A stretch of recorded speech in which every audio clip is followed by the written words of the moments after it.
নমস্কার। জগদ্ধাত্রী পুজো উপলক্ষে আমার সমস্ত বন্ধুদের জানাই আন্তরিক ভালোবাসা ও শুভেচ্ছা। ভিডিওটা পোস্ট করতে আমার একটু দেরি হয়ে গেল। কি করব, একদম নিজেদের পুজো নিয়ে অনেকটাই ব্যস্ত ছিলাম। সেই জন্য পুজোর আগের দিন আমি চলে গেছিলাম মাসি শাশুড়ির বাড়িতে। যেহেতু আমার বাড়ি থেকে একদম কাছেই, তাই আমি রোজ যাওয়া আসা করতাম বা সকাল দুপুর বিকালও যাওয়া আসা করতাম। এটা আগের দিন রাত্রিবেলা গিয়ে বরণডালা সাজাতে বসে গেছিলাম, কারণ পরের দিন ভোর থেকেই পুজো শুরু হয়ে যাবে। আর একটা কথা সবার প্রথমেই আমি আমার বন্ধুদের বলে দিই যে এই যে পুজোটি দেখছেন, এখানে কিন্তু মায়ের কোনো প্রতিমা আনতে নেই, মা এখানে আনা হয় না। পটেতে আর ঘটেতে মায়ের পুজো হয়। আর একদিনে মানে নবমীর দিনে 3টে পুজো একসাথে হবে, সপ্তমী, অষ্টমী, নবমী। আর দশমীর দিন সমস্ত নিয়ম মেনেই সুতো কাটা হয়।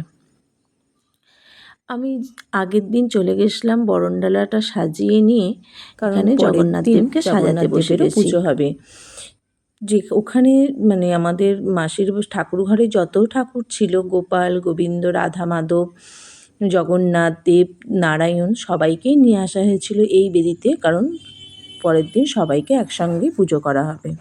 আমাকেও দায়িত্ব পড়েছিল যে জগন্নাথ দেবকে রেডি করে দেওয়ার, কারণ কাল যেহেতু ভোর থেকেই পুজো, ভোর থেকে ঘট বসে যাবে, সেহেতু জগন্নাথ দেবকে সাজানো গোছানোর তো একটা ব্যাপার থাকে না, ওটা অনেকটা সময়ও লাগে, সেহেতু দেরি হয়ে যাবে। তখন আমি নিজেই দায়িত্বটা নিয়ে বললাম আমি সব করে নিচ্ছি, কোনো অসুবিধে নেই। কারণ জগন্নাথ দেবকে সাজিয়ে নেওয়ার পর আমি আর বর দুজনে বেরোবো ঠাকুরের মালা আনতে, কারণ ফুলের দোকানে যেতে হবে, কিছু কেমন বাতি ফাতিও নিতে হবে, কারণ কাল সকাল থেকেই পুজো, সকালবেলা মালা এনে সম্ভব হবে না, বা অত সকালে হয়তো দোকানও খোলা পাবো না। তাই জগন্নাথ দেবকে সাজিয়ে গুছিয়ে বেদিতে বসিয়ে দিয়ে আমি আর বর মালা আনতে বেরিয়েছি। হঠাৎ করে এই মানে আমার বাড়ি থেকে কিছুটা দূরেই এই ঠাকুরটা হয়েছে, জগদ্ধাত্রী ঠাকুর। একবার নামলাম, নেমে মাকে দর্শন করলাম, কারণ জগদ্ধাত্রী মায়ের প্রতি আমার একটু দুর্বলতাটা বেশি। কারণ আমরা যখন মানে আমার বাপের বাড়িতে আমরা যখন খুবই ছোট ছোট, মনে আছে ঠাকুর আসতো, খুব আনন্দ করতাম, আর আসে না, সেই আনন্দটা আর হয় না সেইভাবে। কিন্তু এখানে এসে অনেকটা মেতে থাকি সেই আনন্দে। এখন তখন তো মেয়ে ছিলাম, বাচ্চা বাচ্চা আনন্দ, এখন বউ হয়ে গেছে, এখন বড় বড় আনন্দ অন্যরকম। এসে দেখলাম ঠাকুরের আসনটা রেডি হয়ে গেছে। ব্রাহ্মণ মানে আমার ছোটদির ভাই, ওই ব্রাহ্মণ, ও ঠাকুরের আসনটা রেডি করেছে। আমরা তাড়াতাড়ি খাওয়া দাওয়া করে বাড়ি চলে এসেছি।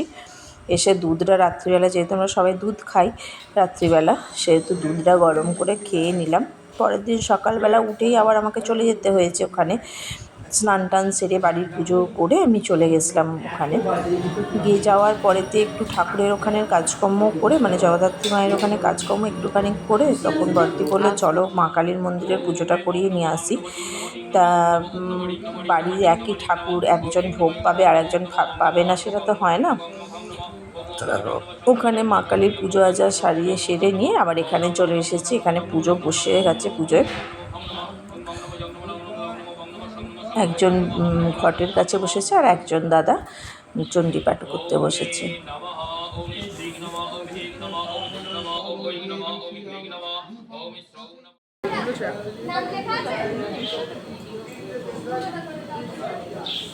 দেখো এখানে অষ্টমীর অঞ্জলি বসে গেছে, রাঁধুনি দাদারা সব রান্না করছে।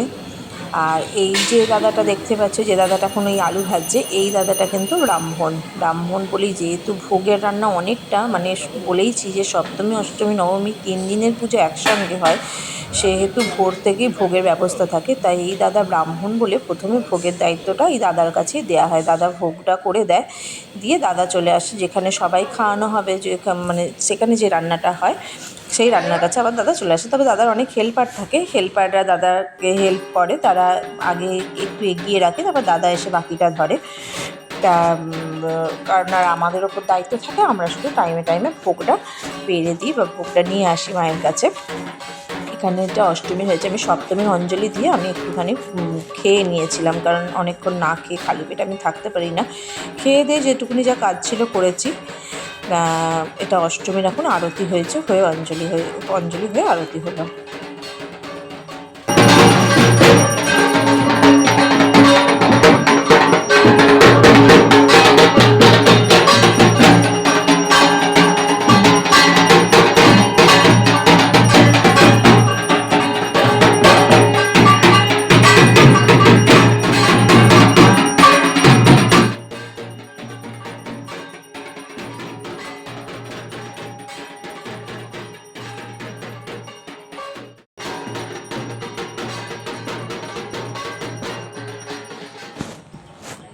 একটা কথা বলে রাখি, দাদারা যে ঢাক বাজাচ্ছে ওটা কিন্তু মাসির ছেলেরা, মাস্তুতো দাদারা কিন্তু প্রচুর কাজ করছে, কিন্তু সময়ে সময়ে এসে দাদারা কিন্তু ঠিক ঢাক বাজিয়ে দিয়ে যাচ্ছে।